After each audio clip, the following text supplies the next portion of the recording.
Hello বন্ধুরা, welcome to my Saraswati kitchen. আশা করি তোমরা ভালো আছো, আমিও ভালো আছি। আজকে রান্নাঘরে চলে এসেছি একটা নিরামিষ রেসিপি নিয়ে। সেটা হচ্ছে আলু পটল দিয়ে বানাবো পনির দিয়ে। পনিরও কেটে নিয়েছি, আলু আর পটলটাকে ভালো করে কেটে ধুয়ে নিয়েছি।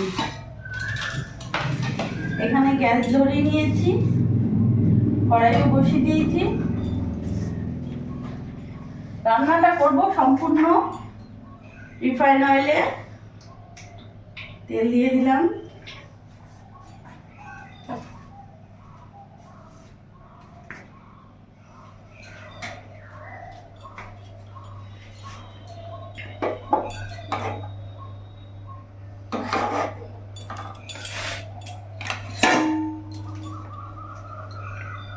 পনিরগুলো আমি ভেজে নেব, হালকা শ্যালো ফ্রাই করব।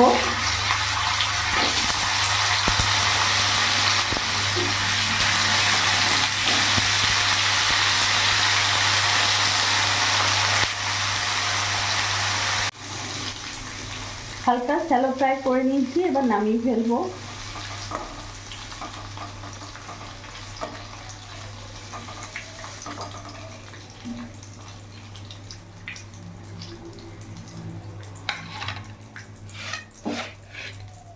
ওই তেলের মধ্যে আমি আলুটাও ভেজে নেব।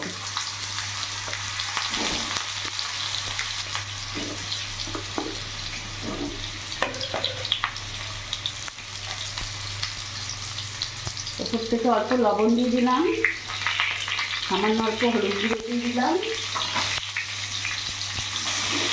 আলুটাকে লাল লাল করে ভেজে নেব। আলুটা লাল লাল ভাজা হয়ে গেছে, এবার আলুগুলো আমি নামিয়ে ফেলবো।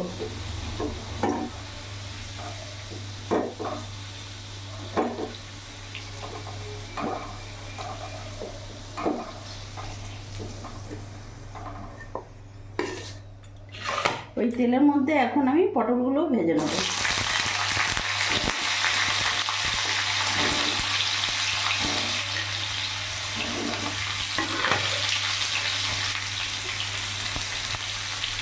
লবণ দিয়ে দেবো, সামান্য অল্প হলুদ গুঁড়ো দিয়ে দেবো।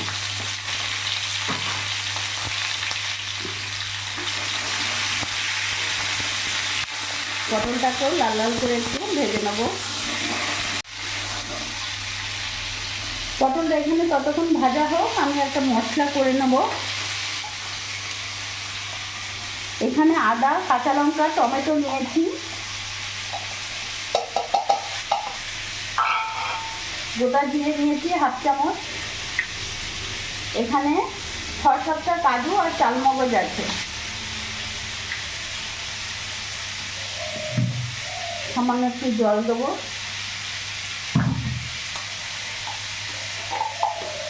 ভালো করে মিক্সিতে পেস্ট করে নেব।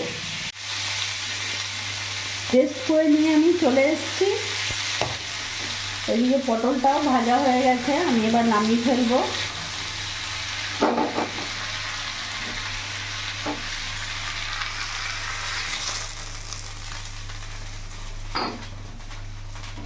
একটা কড়াই বসিয়ে নিলাম, গ্যাসের ফ্লেমটা বাড়িয়ে দিলাম।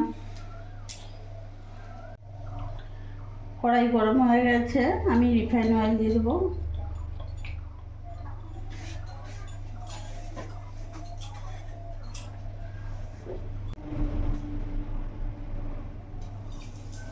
ফোড়নে দিয়ে দিলাম গোটা জিরে,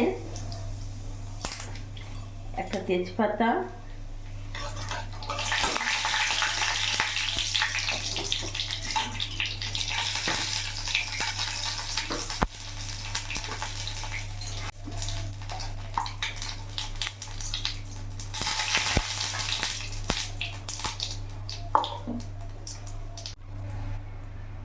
এই তেলের মধ্যে আমি এখানে 1 চামচ লবণ দিয়ে দিলাম, হলুদ গুঁড়ো দিয়ে দিলাম, লঙ্কা গুঁড়ো দিয়ে দিলাম।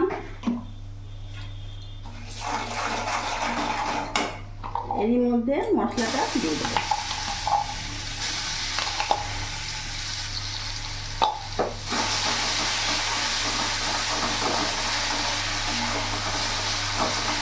গ্যাসের ফ্লেমটা একেবারে কমানো আছে।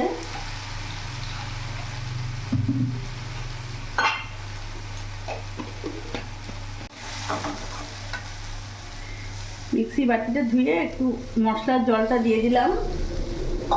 গ্যাসের ফ্লেমটা মিডিয়াম রাখবো।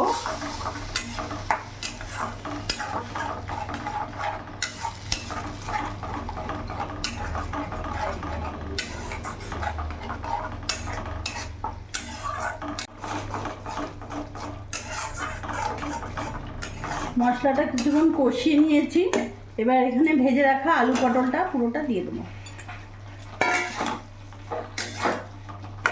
ভালো করে মিশিয়ে নেব। ভালো করে মশলার সাথে কষিয়ে নেব।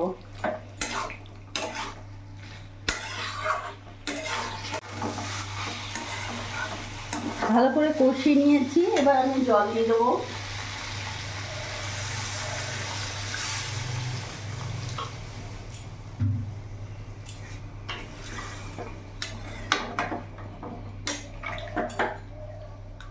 এবার ভালো করে কিছুক্ষণ ফুটিয়ে নেব।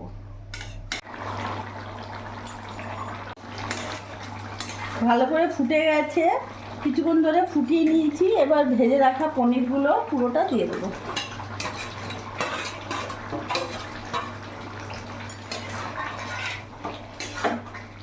ভালো করে মিশিয়ে নেব।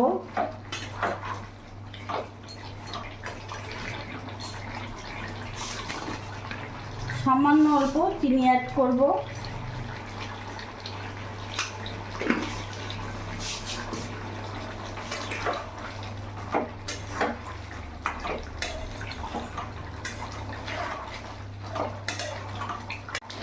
গ্যাস অফ করে দেবো। আলু পটল পনিরের নিরামিষ তরকারি একেবারে রেডি হয়ে গেছে।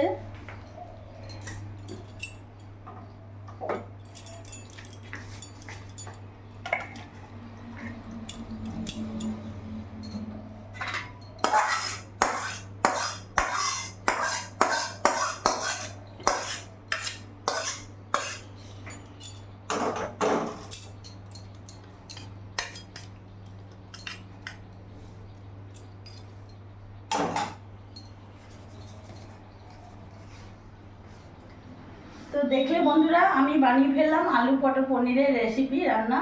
তো এই ভিডিওটা যদি তোমাদের ভালো লাগে প্লিজ লাইক করো, পাশে থেকো, আর তোমরাও সবসময় ভালো থেকো।